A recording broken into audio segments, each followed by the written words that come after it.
to across the globe. Be ready for the best OPMs and the best DJs. The ultimate radio experience. Ladies and gentlemen, this is One Radio. Okay. Good evening and good morning, ladies and gentlemen. My name is DJ Eric of the number one Pinoy radio station here in Chicago, Illinois, bringing you closer to home, One Radio. Tonight we are joined by two notable artists in the Philippines, starting off with Mr. Luke Mejares and, of course, Nina. Thank you so much. Good evening, good morning, everyone. Good morning, maayong buntag, maayong gabi. But of course, let me go ahead and ask you some questions to kind of start off our interview. The first question that I have is, what was your initial reaction when the U.S. tour project was pitched in to you? Thank you for that wonderful question. Formal, eh, no? Ang Miss Universe. You know what? Sobrang I'm overwhelmed. Yun yung ano talaga. Kasi etong show na to ay planchado na eh. As Nina, as the concert performer. And nakahabol lang ako ng konti kasi yun nga, kaibigan ko si Cheche and then yun. And I'm so happy na kahit pa paano nakasingit ako. Nakasingit. Ay, of course, Nina, I'm a big fan of Nina and we've been working together here sa Pilipinas. Every time na may concert siya, ay lagi akong nag-guest. And this time, this is the first time na magkasama kami ni Nina out of the country.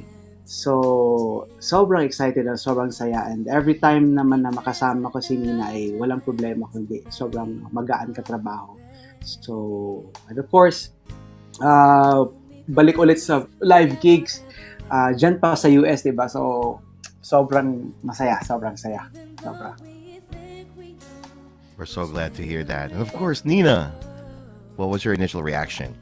With me, I was, pretty much excited when the US tour was pitched in and natuloy siya kasi I think this is the first concert, a live concert, and ano pa siya out of the country at that. Parang sinasabi nga ni Luke na sobrang excited kami as artists to sing live kasi lagi na lang kami online. Usually nagko-concert ako. I've been having a lot of concerts here in the Philippines pero online naman siya. Pero iba din kasi yung feeling na pag live talaga eh. Kasi iba yung rush ba, yung adrenaline rush and everything that you will feel every time you hear the screams. Siyempre, iba rin yung makakakanta ka rin lagi. Pero pag online, siyempre, hindi mo ma-feel kung appreciated ka ba. You will only see yung mga messages ng mga nanonood. Nakaka-flatter din, nakakatuwa. Pero iba yung talaga, woo! Yung sigawan eh. So, nakaka-excite talaga. Especially, yun nga, first out of town show namin ni Luke. We're talking about live audiences, no? Medyo nag-ano kasi tayo, nag-adjust ulit with the live audience. And Nina, yeah. Actually, that was a big part of your career, yung live audience, being, yes. The audience is being so immersed. You know, we're going to talk about that in a little bit.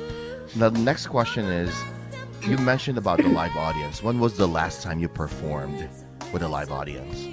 Recently, ay bumabalik na rin ang mga live shows here in Manila. And last week, I had a show in, where was that? In Carmona, Cavite. So, pero ayun, medyo hindi pa ganun kalaki. Medyo small crowd lang. So, that was last week. And sobrang nakakaba kasi minsan parang feeling mo kinakalawang ka na matagal lang interact sa mga audience. And well, dito naman karamihan ng shows may mga antigen testing, di ba? So safe naman magbukas ng bibig, but yung audience hindi naman naka-antigen pero malayo sila siya. But alam mo yun, may konting kaba kasi COVID is still here. So kaba, excitement, but masaya pa rin. Last week. Wow, that was recent, no? What about you, Nina? When was the last time you had a live audience?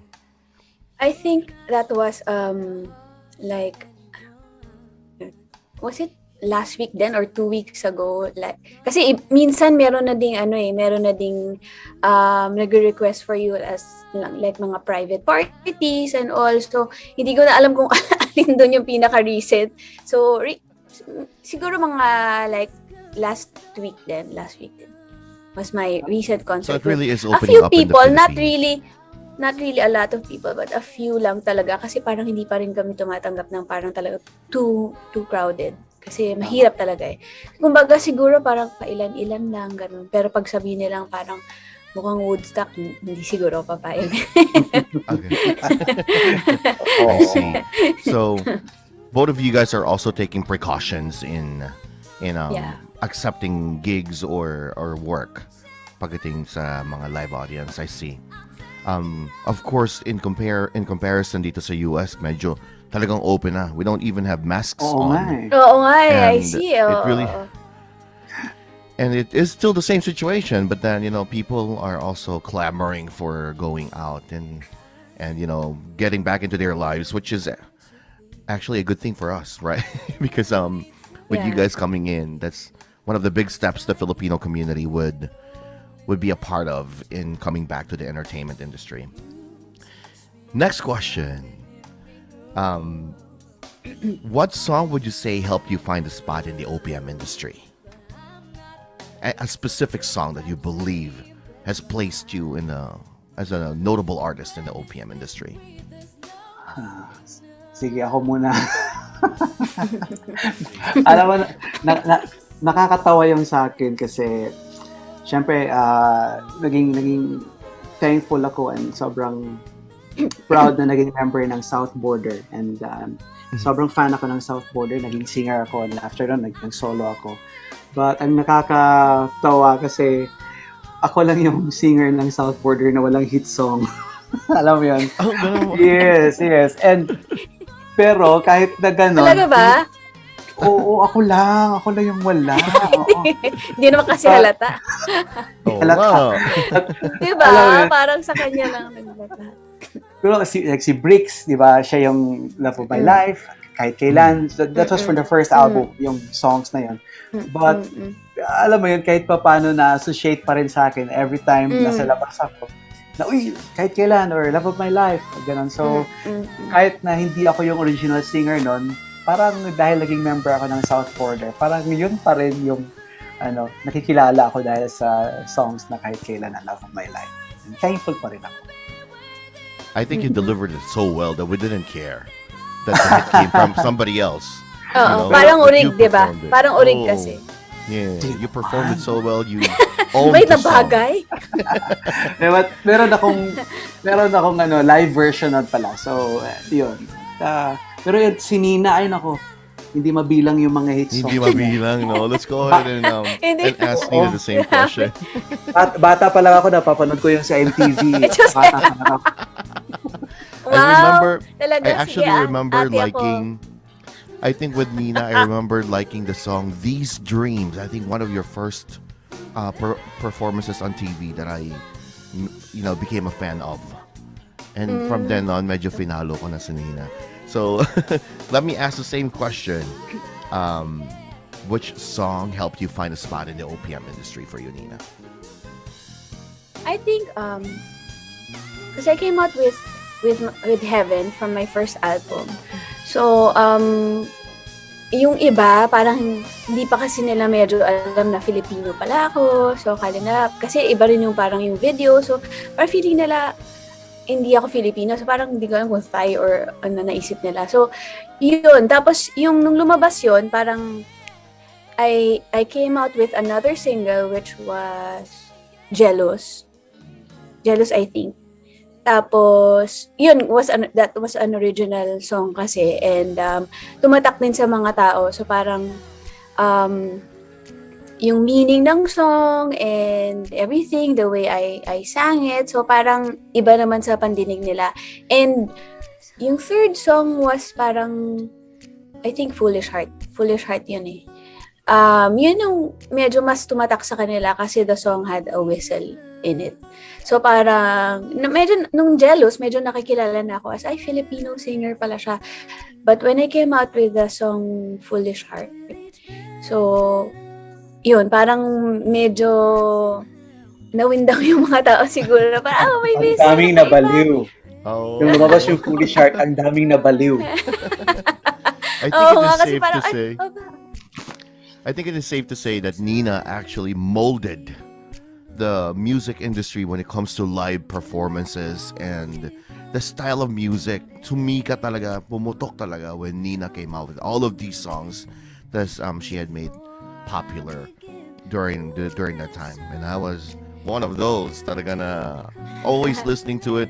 If we were to count kung may mga Spotify counts na noon, ako talagang record breaking na noon pa. Ang total number of what do you call this, of hits, na number of times that you listen to the song. That was beautiful. You know, I wasn't expecting those songs to be the best hits that you've had. You know, I was expecting Love Moves, you know, as one of them, because I think that was the song that really got stuck in my head. Pwede. Meron akong i-add ng konti, pero pwedeng tanggalin kung ano. Pero ito si Nina, isang gig way back, early 2000 yon. Umuwi ako, madaling araw, pagod na pagod. Tapos usually nanood ako ng TV, so MTV. Tapos nakita ko yung kumanta siya ng Heaven. Sabi ko, wala, sino to? Akala ko talaga, Malaysian or Indonesian or Thai. Oo nga, naalala ko yan, kinuwento mo sa akin yan. Ang galing, ang ganda ng kanta, ang ganda ng singer.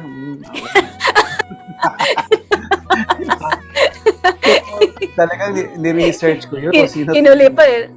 Oo, sino tong magaling na singer na to. And then I found out, Nina, oh wow, tapos Filipina. And yun bumili na ako ng album. You weren't singing then, Luke. I was still Were you a performer then when you were? Yes, I was still a part of South Border at that time. Galing akong gig, madaling araw. Basta di ko makalimutan yon. Pagod na pagod ako. Pero napanood ko siya sa MTV na wala yung pagod. Sino? Nagulat. Such a breakthrough artist, no? Oo, nakwento sa akin yan ni Papa Luke. Si Let me JJ. move on to the next question. The next question that I have is, can you share the story behind your title, Luke, as the Blackbird of Asia? How did that come about? Mga kaibigan yung nagbigay sa akin nun. Kasi there was a time kasi na parang, R&B King, ganyan. And of course, si JR, R&B King din. So, parang sabi ko, wag na kay JR na yon. Kumbaga siya naman yung, alam mo yun, masap-wasap, dudong, alam mo yung R&B talaga. So, since may mga kaibigan ko, alam na namin, since meron akong quarter na black, konting pagka-black. And, of course, lagi mi salute siya is Asia's Nightingale, Regine Velasquez, Asia Songbird. So, sabi, tama-tama, Blackbird ka. Ganyan. So, nagsimula lang sa kulitan, tapos hanggang ngayon, nadala na siya. Pati yung album ko, nirelease noong 2017, ang title ay The Blackbird. So, wala talaga siyang seryoso na background kung hindi kalokohan ng lahat. Di ba may iba pang meaning kung bakit Blackbird? Dahil sa kulay ko. Oh, yeah. Kaya lang, di lumalabas, medyo brown na ngayon. Moreno na si Luke, diba? And then, the same question goes out to Nina. Nina is not only, before kasi you started out as the Soul Siren, no? Yeah. And then it evolved to Asia's Diamond Soul Siren. Let's talk about that, Nina. I mean, that says a lot about the victory of a Soul Siren. So if you may, can you share the story about that? Okay, before it was Soul Siren, kasi Warner Music pegged me as the Soul Siren kasi parang when I sing, it comes from the soul daw talaga, very soulful. And kaya siya nagkaroon ng siren kasi nga because of the whistle register of my voice. Diba? So, Soul Siren. So, it makes sense naman. So, and I loved it.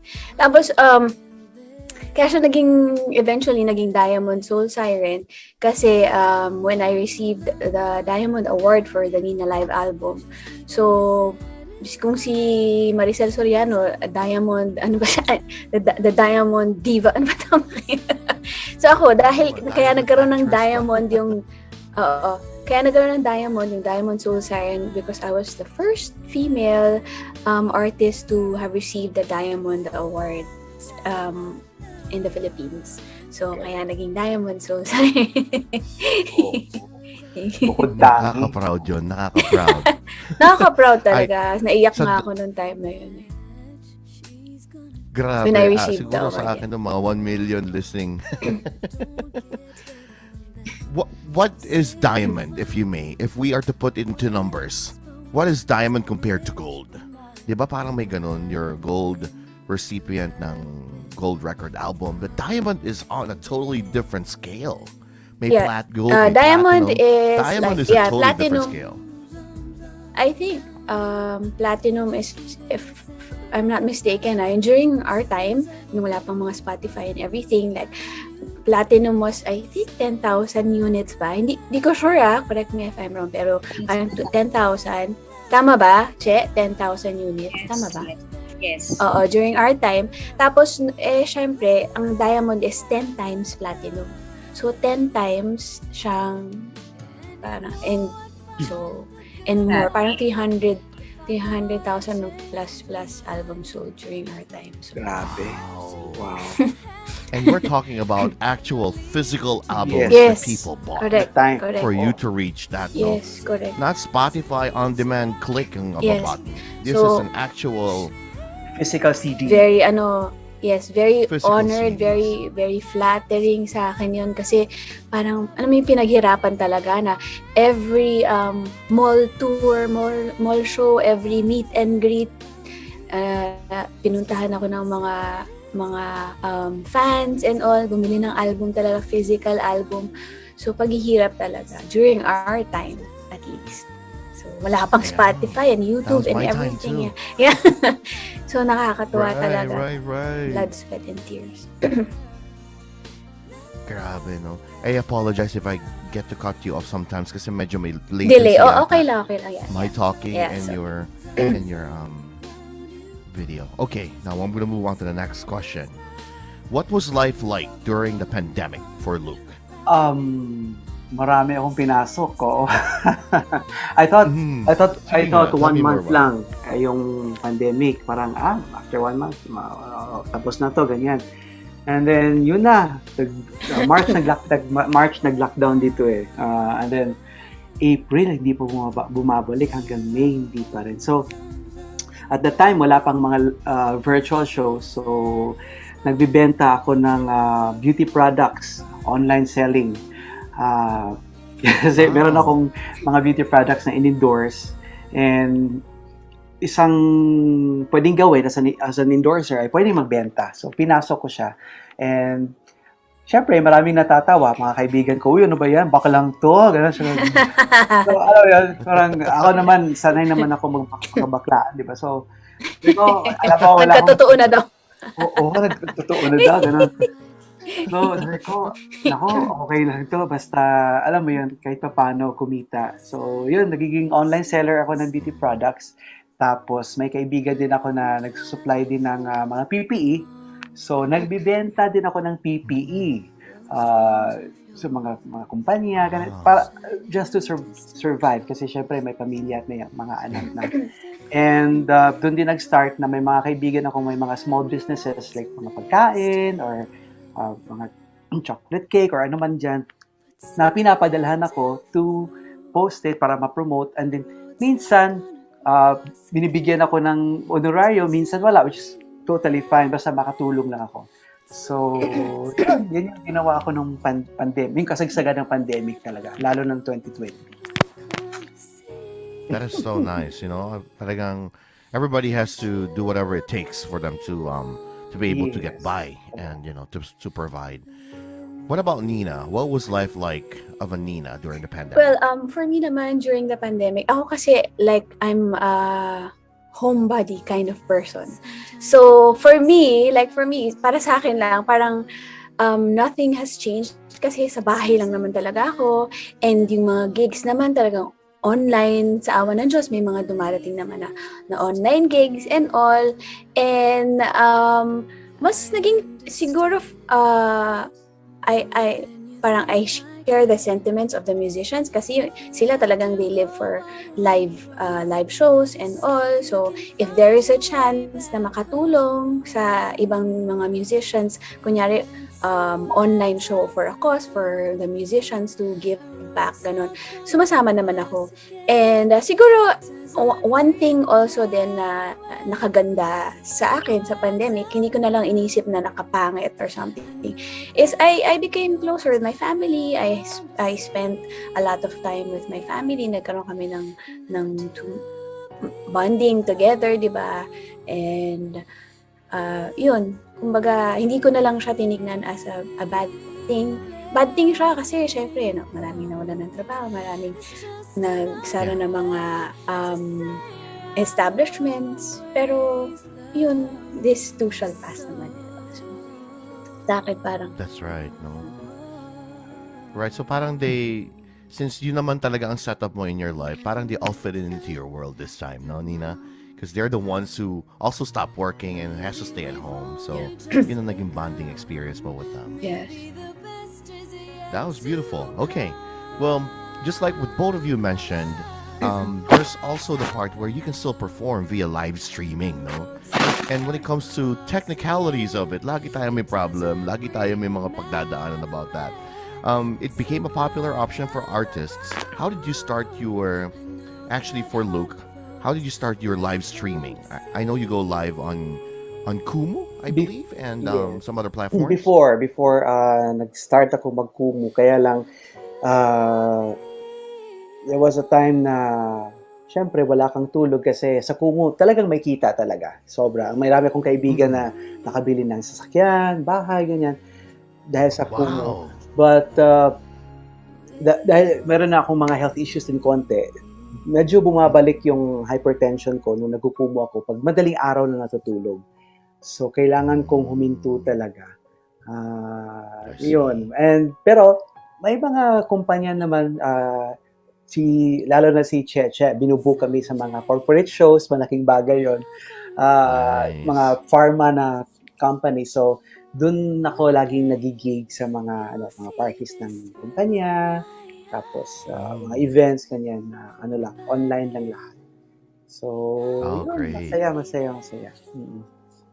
Thank you. As for Nina, binuhay mo ang Nina live via Facebook and other platforms. I'm so happy to watch you on YouTube and Facebook at all times. Tell me more about that. Yeah, I was about to say that my online journey started with that Nina Live on Facebook thing. And for me lang, parang wala, na-miss ko lang kantahan yung mga tao. So parang everything for me was like, if I do something, parang I do it out of like, pure gusto and pure happiness lang. Parang gusto ko lang talagang kantahan yung mga tao. And pumatok naman siya. Yung Nina Live on Facebook talaga. Sobrang pumatok siya on the first time. And then the second year, I did it. It was like the anniversary of the first Nina Live on Facebook. And sobra talagang pumatok na naman. Kumbaga, nagkaroon siya ng 1 million plus views. And for me, it was just a bonus. It was really just a bonus kasi all I wanted was, kasi nag-lockdown talaga on last year, di ba? Second time around, nag-lockdown kami. So, para mapasaya ko lang yung mga tao, talagang gumawa na naman ako ng Nina Live on Facebook. So, parang yung iba, sabi nila, Nina was the ayuda we always wanted. Yung mga ganun ba? So, nakakatuwa yung mga reactions nila. That is true, you know. So, yun. Bonus yung pagka gusto nila. Habang nagda-drive ko ako dito or habang downtime and chill time, we always listen to your Facebook Live and YouTube Live. Talagang nakaka-relax. It feels like it's back home, and it matters a lot to us. The next question that I have is, what it is that you look forward to the most on your upcoming The Love Moves US tour for both of you, Nina and Luke. Let's start with Luke. No, marami. As early as now, meron na kaming inihandang line-up para sa mga kababayan natin diyan. And talagang pinili namin 'yon. Lalo na si Nina at saka si Cheche. Talagang nag-meeting pa nga sila na absent ako. Oo. And yung mga songs doon talagang hinimay talaga na alam mo yun, para mapaganda yung show at I'm sure na magsaya yung mga tao. Wala lang, siguro we're just gonna have a good time pagpunta dyan sa States. Ibigay namin kung ano yung namin kayang ibigay sa mga tao para mapasaya sila, lalo-lalo mga kababayan natin. And of course, we're gonna sing some OPM songs kasi yun ang hinahanap ng mga tao.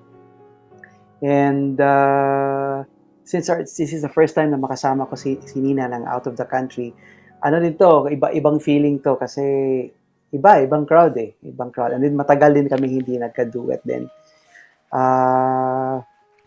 Yun, baka have a good time lang. Talagang and music lang na magpapasaya sa mga Pinoy. Yun lang. Definitely excited about that. What about you, Nina? What do you look forward to the most on your US tour? Of course, singing with Luke again for after a long time, 'di ba? And and being able to share the stage, with him singing for our our kababayans, 'di ba? Tulad nga ng sabi ni Luke, we have prepared a beautiful duet for everybody and a beautiful lineup of songs for the show na talagang sana magustuhan ng lahat. And shopping, di ba? Shopping and roaming around, mga ganyan. Right. Di ba? Hindi na nawawala yun. Oo. After singing, So, shopping! and isang bagay din. It's my first time na mag-perform sa Chicago. So, and magpunta dyan sa Chicago. So, nilook forward ko dyan sa Chicago. Yeah. So excited about that. So, may pasabog ba that the crowd should expect on the tour? I know that you guys picked the songs and you prepared a lot for the kababayans out here. But is there something that's specific that they should kind of expect? Pasabog. Amoy ba to? Pasabog. Pwede rin yun no? Pwede, diba? Pasabog. Sabog yun. Siguro kung meron man, secret na lang muna. Di ba? Oo nga. Para abangan nila yung pasabog na yan. Oo. Nice, very good. Ako yung kakanta ng Foolish Heart. Ako yung kakanta ng ako kakanta ng kahit kailan. Ganun. Baliktad na. Sumabog na talaga. Okay, so besides performing, I guess you kind of mentioned the answer. Besides performing, what other things would you want to do or expect to do while you were on tour? You mentioned shopping, Nina. Yeah. Shopping and roaming around. Ganon. Picture by the park. Oo. Picture by the stores. Yes. Siguro, What about you, Luke? Makipagkita ng mga kaibigan, mga kamag-anak. Last week may tumawag sa akin at mga taga-Chicago na wife ng brother ko sa isang fraternity. Nag-ano sila na, uy, 10 na kami na manunood, ganyan. So, I'm, looking forward din na makilala yung mga Bisaya dyan sa Chicago. And, malay natin, pwede silang magbigay ng sa amin ni Nina, pasalubong, diba? Kaya pala na-sold out na yung 10 tickets eh. Kaya pala na-sold out na yung 10 tickets dahil sa 10 na 10 pa lang yung nabibenta. Thank you sa mga brad mo. They're so looking forward. Actually, may nabenta na palang ticket, hindi ko pa nare-release yung mga tickets eh. Tsaka yung poster, no? Which I'm so excited to do today. I'm gonna do that today. That's today. All right, next one is which cities and dates are lined up for this tour? Do you guys know? So you can kind of promote it now. So on May 7, We're gonna be at Chicago, Illinois, and May 7, Washington D.C. May 14, Jersey City, New Jersey. Sa May 20, Los Angeles, California. May 21, San Francisco, California. May 27, Houston, Texas. May 28, Dallas, Texas. May 29, San Antonio, Texas. And June 4 sa Portland, Oregon. So may mga dumadating pa rin. So after June 4, I think meron pang mga dadating na ibang shows, but they can check out the posters if ever they forgot the dates that I've mentioned. Right. So May 7 is Chicago. I think that's the very Chicago. first that we Yes. have for the tour. Excited kami, no? Because we're the first. We're the first who will receive Oo nga. the great performances of Luke and Nina. Boy naman, no. Oo. Thank you so much, Eric. Bueno Talaga, naman, no? you know, sa pag-produce ng show sa amin sa Yes, thank you Oh, for no buying problem. the show. Thank you. It is my honor. Nina, did you mention Washington is also the 7th? Just to be sure. Yes, on Because, the 8th, Chicago is after 7th. Chicago. May 8, 8th. Washington, D.C. Oh, May 8th. Wow. Lipad pala kagad kayo pupunta sa ng Washington right after Mm-mm. Chicago, no? Yes. Wow. Agahan namin dyan Go sa ahead, Chicago. Luke. Sorry. Oo. I think aagahan nga natin talaga Agahan natin para sa makaikot-ikot Chicago. naman. Yeah. Oo nga. Para ma-appreciate naman I natin think yung you're coming Chicago. in Thursday. Hi, I'm Luke Mejares, inviting everyone dyan sa Chicago sa concert ni Nina na magi-guest ako. That's gonna be on May 7 sa Doubletree Hotel Skokie, sponsored by One Radio, and special thanks to our producer, Eric Magundayaw. Thank you so much. Okay, to all our kababayans in Chicago, Illinois, we'll be there on May 7, and the show's gonna be held at the Doubletree Hotel in Skokie. And this show is brought to you by One Radio and our very mabait, poging producer, Eric Magundayaw. Thank you, everybody. See you there!